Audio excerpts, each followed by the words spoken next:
करते थे विद्यार्थी के रूप में, तब तक तो उनका ब्रह्मचर्य का पालन होता ही होता था।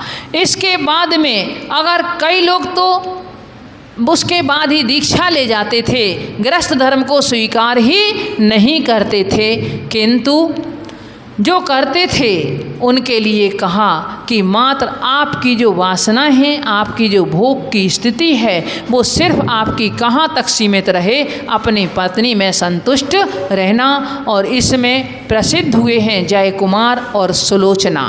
जय कुमार ने नियम ले लिया था, जो कौन थे, भरत चक्रवर्ती के सेनापति, ऐसे जय कुमार का नियम था और वह सदार संतोष व्रत में प्रसिद्ध हुए हैं। अगर फिर अपनी पत्नी में भी सबसे पहले तो ये व्रत तो उनने कहा मूल ही है, जैसे आपका मूल गुण होता है जो जड़ रूप होता है, इसके बाद में अब उसमें अपनी पत्नी में भी आप क्या करना, उसमें भी ऐसा नहीं करना कि हमेशा ही तुम्हारी विषय वासनाओं की ओर ही दृष्टि रहे। पत्नी को मात्र भोग्या मत समझ लेना और उसको सिर्फ भोग करने का साधन नहीं समझना, उसके लिए अपनी धर्म नहीं समझना, वह आप उसके माध्यम से धर्म क्रियाओं को करना।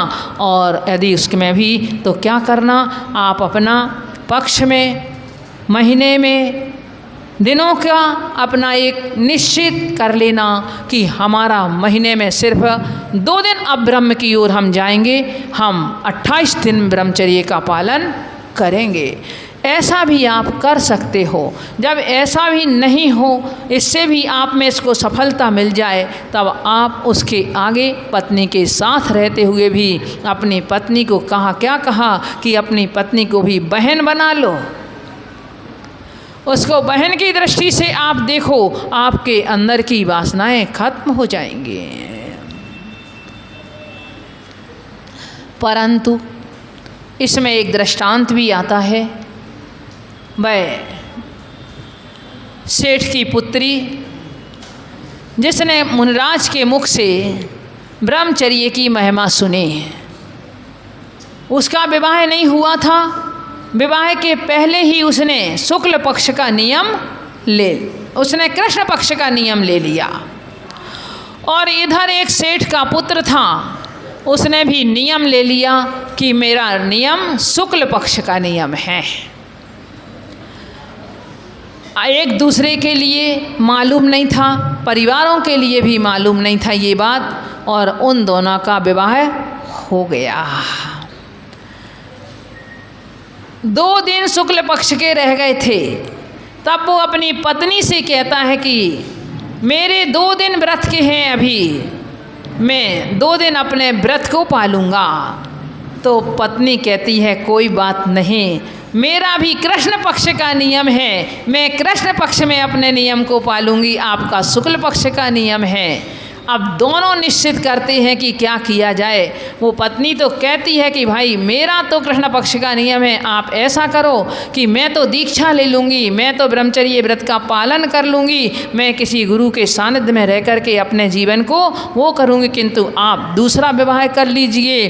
तो वो कहता है कि अरे जब तुम एक नारी होकर के यदि तुम ब्रह्मचर्य का पालन कर सकती हो, तुम आर्यिका दीक्षा की बात कर सकती हो, तो क्या हम ब्रह्मचर्य का पालन नहीं कर सकते हैं। वो दोनों अपने आप में निश्चित करते हैं कि हम दोनों ब्रह्मचर्य का पालन करेंगे और हम रहेंगे, एक साथ में रहेंगे, पर दोनों व्रत का पालन करेंगे और घर में किसी को पता नहीं चलने देंगे। और जिस दिन हमारे व्रत का खुलासा हो जाएगा, लोगों को पता चल जाएगा, उस दिन हम दोनों दीक्षा ले लेंगे।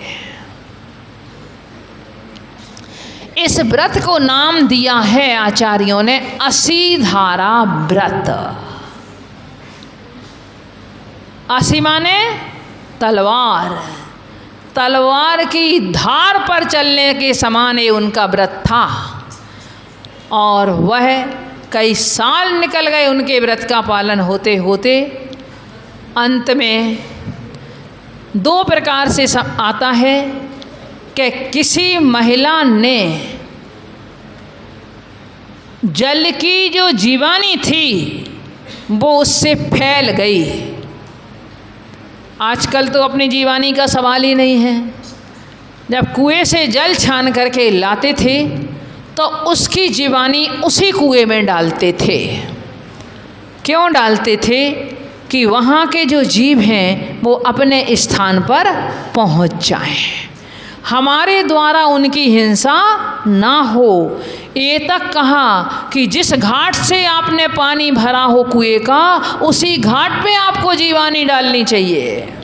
क्यों? चारों तरफ का कई बार ऐसा होता है, स्रोत यदि कुएं में 2 हैं, स्रोत यदि कुएं में 3 हैं, तो उन स्रोतों के जल में अंतर हो सकता है, उनके स्वाद में भी अंतर हो सकता है, तो उनके बैक्टीरिया में अंतर होगा। इसलिए जिस घाट से आपने पानी लिया है उसी घाट पे आप जीवानी करो। आज वो परंपरा बिल्कुल ही ख़त्म है समझो। तो उस महिला से वह जीवानी फैल गई।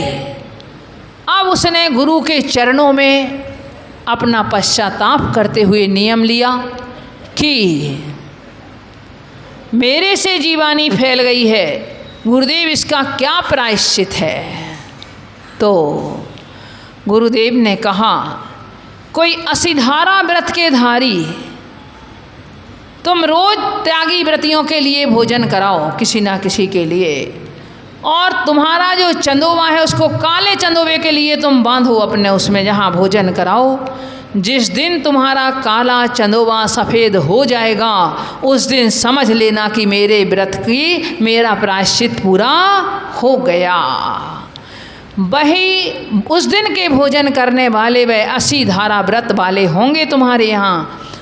तब वह रोज़ भोजन कराती है, अपने घर में अतिथि सेवा करती है। कोई ज़रूरी नहीं है, अगर आपके लिए मुनि आर्का श्रावक श्राविका ना मिले, मुनि क्षुल्लक क्षुल्लिका आदि ना मिले, तो आप अपने सहधर्मी भाइयों के लिए भी भोजन करा सकते हो। आचार्य विमल सागर जी तो हमेशा नियम देते थे कि किसी एक व्यक्ति को भोजन करा के भोजन किया करो। बोले यदि तुमने किसी एक व्यक्ति को भोजन करा के भोजन किया तो तुम्हारा कभी भंडार खाली नहीं होगा। पहले के ज़माने में गिन गिन के फुलके नहीं सेके जाते थे, गिन गिन के रोटियां नहीं बनाई जाती थीं। एक व्यक्ति का भोजन तो कहो ज़्यादा बनता ही था। चाहे महिलाएं फिर यदि वो नहीं उठता था तो उसको कल दूसरे दिन उपयोग कर लेती थी। घर में गाय भैंस पशु आदि होते थे उनको उपयोग हो जाता था, परंतु गिन गिन के कभी रोटियां गिनी नहीं जाते थे। आज तो समय ऐसा हो गया, यदि किसी को 2 खाना है तो 2 ही बनाएंगे, तीसरी का आटा है तो उठा के रख देंगे। कैसा समय आ गया है। तब जब यह एक बार यात्रा के लिए निकले दोनों, और यात्रा के लिए निकलते हुए जब ये दोनों उसी नगर में पहुँचे, मंदिर में कोई दिखता था नया व्यक्ति, पहले के श्रावक ऐसे थे, मंदिर में यदि कोई नया व्यक्ति दिखता था तो उससे अपने घर पर भोजन के करने के लिए प्रार्थना करते थे, अपने घर ले जाते थे उनके लिए भोजन कराने के लिए। एक परिवार का आता है कि वो बग्घी से जाते थे, और बग्घी से जाते थे मंदिर, दूर मंदिर था तो बग्घी से जाते थे, तो यहाँ से अकेले जाते थे और रोज़ वहाँ से बग्घी भर के अपने घर पे लाते थे। जब किसी ने कहा, कोई कहता कि नहीं साहब हमारे यहाँ तो माने हम तो भोजन की व्यवस्था, बोले आप अपना रखे रहो, आप अपना कभी भी कर लेना, आप हमारे यहाँ आए हो, हमारे अतिथि हो, हमारे मेहमान हो, हम बिना भोजन किए आपको अपने यहाँ से नहीं जाने देंगे। कितनी उत्तम भावनाएं लोगों की होती थीं। तब जिस दिन ये हुआ कि वह दोनों के उस जिनालय में पहुँचे, वह महिला उनके निमंत्रण के लिए आई, और जैसे वह भोजन करने के लिए वहाँ बैठे, वह रोज़ की तरह चंदोबी की तरफ देखती जाती थी। अब जो जिस उद्देश्य से कर रहा हो उसे तो उसको देखे गई, तो उसने देखा कि उनका चंदोबा सफ़ेद हो गया। उनका भोजन करते करते उसकी खुशी का पार नहीं रहा, और यह बात प्रकट हो गई कि ये दोनों 80 धारा व्रत के धारी हैं। उन दोनों ने जाकर के दीक्षा ले ली जैसा उनका संकल्प था। तो यह तो 80 धारा व्रत अर्थात पूर्ण रूप से उस व्रत को पालन करना है। इसके बाद भी अगर इतना तो एक ही दृष्टांत आया है ऐसा, अगर है तो हम कम से कम कुछ सीमा में तो बंध सकते हैं।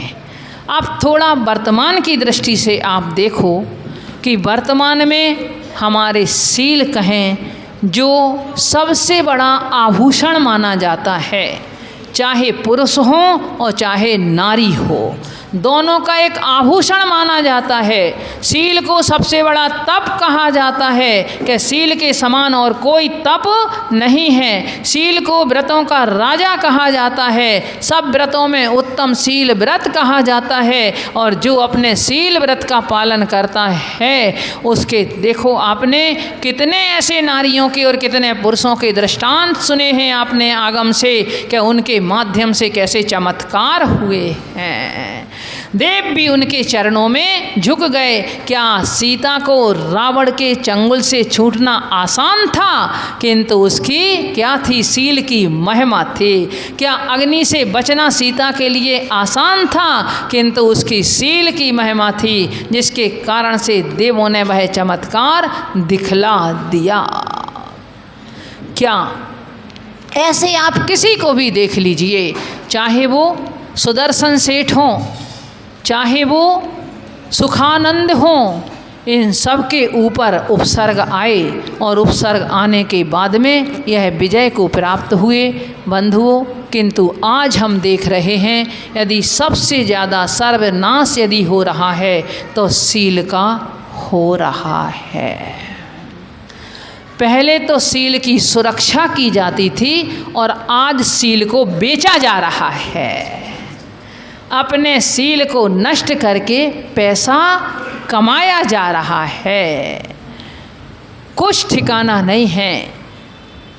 विवाह नहीं हो और तब भी सील की कोई सुरक्षा का किसी का वो नहीं है, और विवाह हो जाने के बाद में भी क्या पता क्या हो गया है आज के पुरुषों को या नारियों को कि उन्हें ना तो अपनी पत्नी में संतुष्टि है और ना पत्नी को अपने पति में संतुष्टि है। अकेले एक स्पर्शन इंद्रिय के भोग को भी वह तिलांजलि नहीं दे पाते हैं, उसका भी पालन नहीं कर पा रहे हैं। पांचों इंद्रियों के भोग की बात तो बिल्कुल अलग ही है। तो इसका मतलब है कि उनका शेष 4 इंद्रियों का भोग पे उनका कंट्रोल नहीं है, इस कारण से वह स्पर्शन इंद्रिय के भोग पे भी कंट्रोल नहीं कर पा रहे हैं। उनकी चाहे आप वेशभूषा देख लो, चाहे आप उनका खान पीन देख लो, चाहे आप कुछ भी देख लो, चाहे जो आप फास्ट फूड का आज जो प्रचलन चल गया है